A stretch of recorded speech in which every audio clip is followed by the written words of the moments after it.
Ouagadougou held its breath. Inside the presidential palace, Captain Ibrahim Traoré, eyes burning with exhaustion, pored over intelligence reports that laid bare an imminent threat.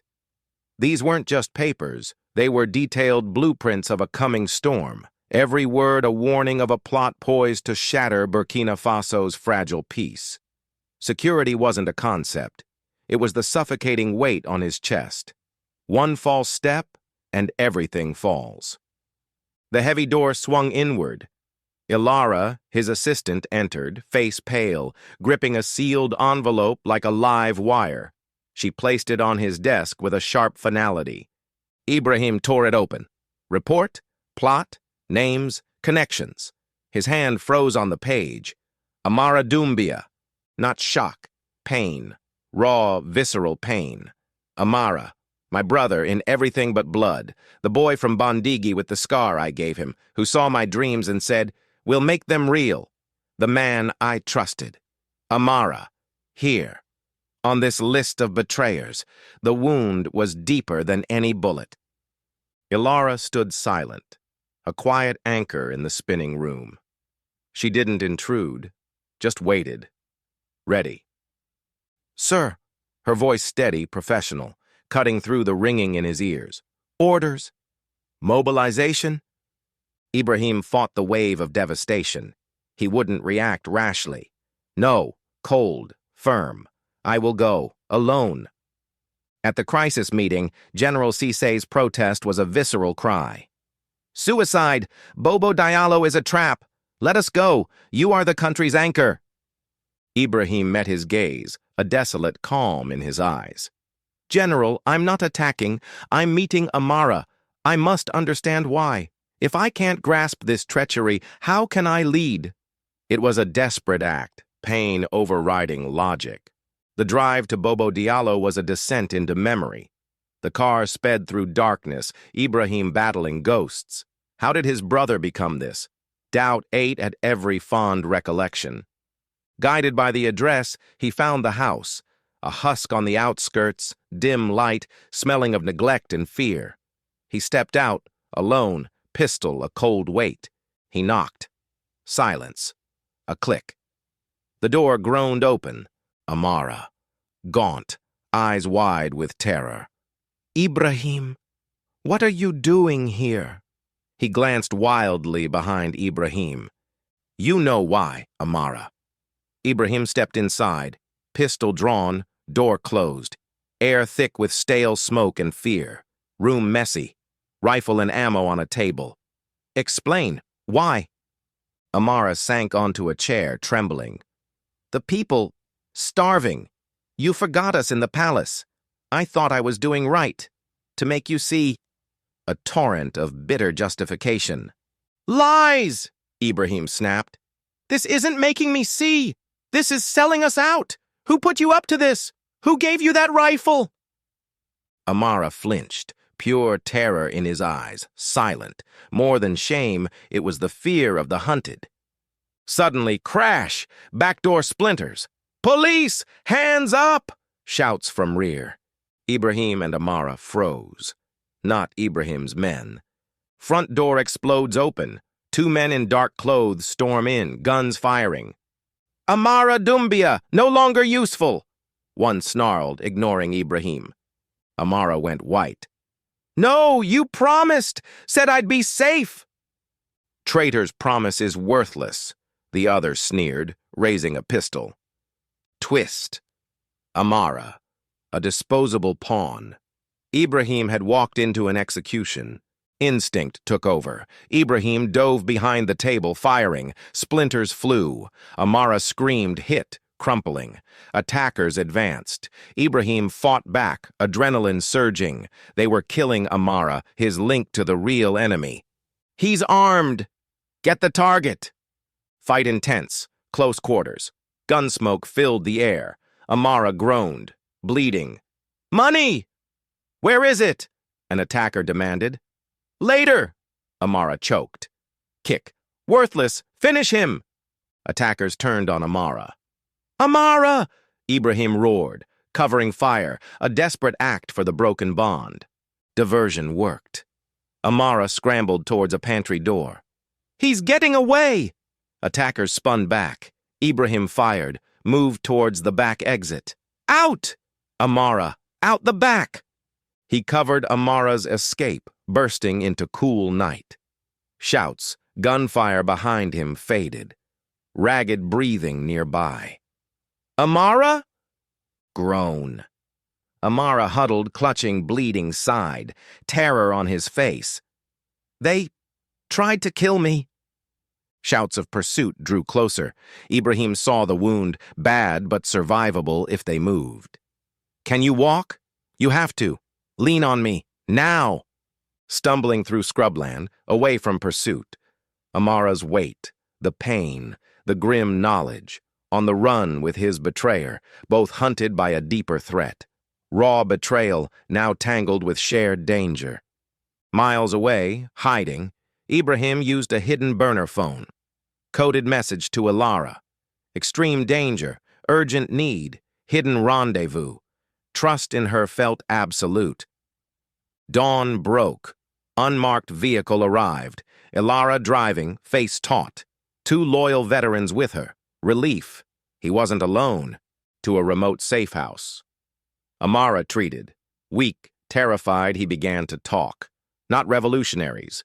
Businessmen, promises, threats to family. Used his name, his access. He didn't know masterminds, just intermediaries. One, cold eyes, foreign accent, talked of securing investments, control. "Said you were weak," Amara rasped. "Too soft. Country needed a strong hand. Make deals. Cut corners. Exploitation." Anger hardened Ibrahim's resolve. Predators. Amara a fool, but a victim. In Ouagadougou, Ilara and Cissé worked in secrecy. Ilara, sharp mind, tracing shell corporations, mercenary links, from Ibrahim's details, Amara's clues, ambush evidence. Cissé, loyal network, confirming attackers were foreign mercs, high-level contractors. Coup report was diversion. Ambush was clean up. Ibrahim directed from safe house. Pressure immense. Trust limited to Ilara and Cissé. Ilara, more than assistant. Strategic partner, confidant. Bringing reports, analysis, quiet strength. Listening to him wrestle with conspiracy. No empty comfort, but shared weight. A gentle touch on his hand over charts. Unspoken bond. Trust in crisis. Shared purpose. Not romance, but deep connection. Investigation. Shell companies. Offshore accounts. Coded messages. Intermediary a ghost. But money trails, beneficiaries, pointed inward. Consortium. International financiers and key figures within government, elite. Mastermind. Not single person, but consortium head. Influence, ruthlessness, hidden in plain sight. Suspicious policies, finance, appointments, name surfaced, whisper from loyal source, confirmed by Cissé, Amara's memories. Minister Dubois. Minister Dubois, cautious, concerned, warned of weakness. Spider at Webb Center. Used position for exploitation, hired killers, manipulated for profit. Pure, cynical greed. Revelation, physical blow, Dubois. Shared cabinet meetings, staggering deception. Clock ticking. Dubois, sensing discovery, accelerated plan. Attacks, maneuvers to cripple government, install puppets.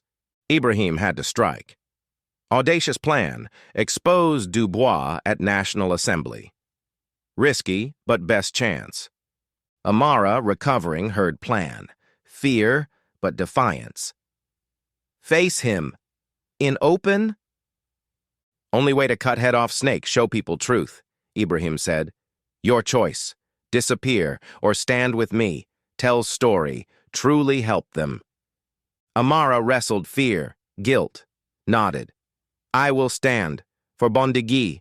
For everything I lost. For people. Assembly Day. Tension. Cissé's loyalists positioned.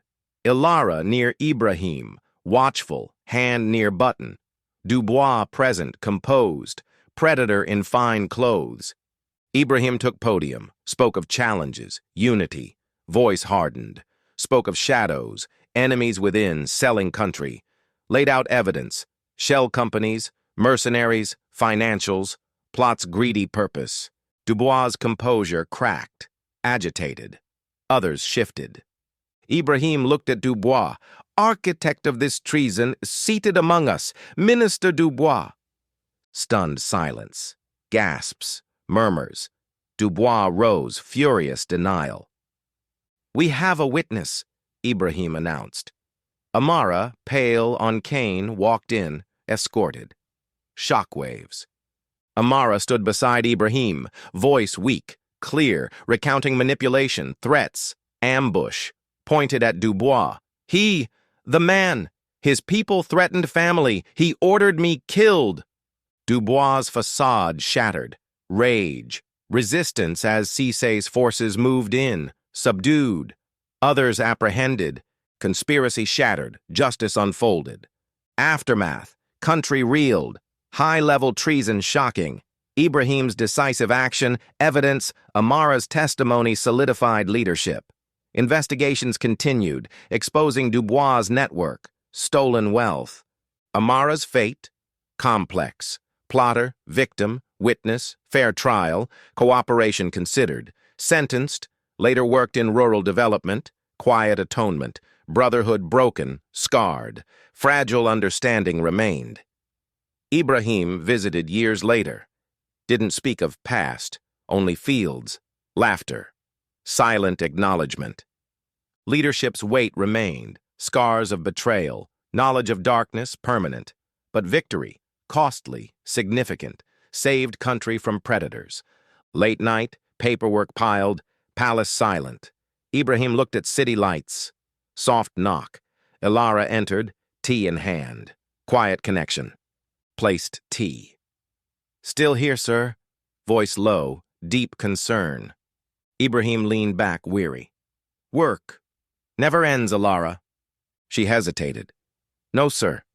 But neither does need for someone to guide, even when path is dark." He looked at her. Saw capacity, loyalty, resilience mirroring his own. Shared weight forging bond. Not romance, but trust in crisis. Possibility hung, unspoken. Ibrahim smiled, weary but genuine. "Perhaps you're right." Took tea. Warmth. Fight continued. Burkina Faso's future unwritten. In quiet strength beside him, faces of people he fought for, Ibrahim found resolve. Night of iron stone past, long day of building, stone by stone, just begun.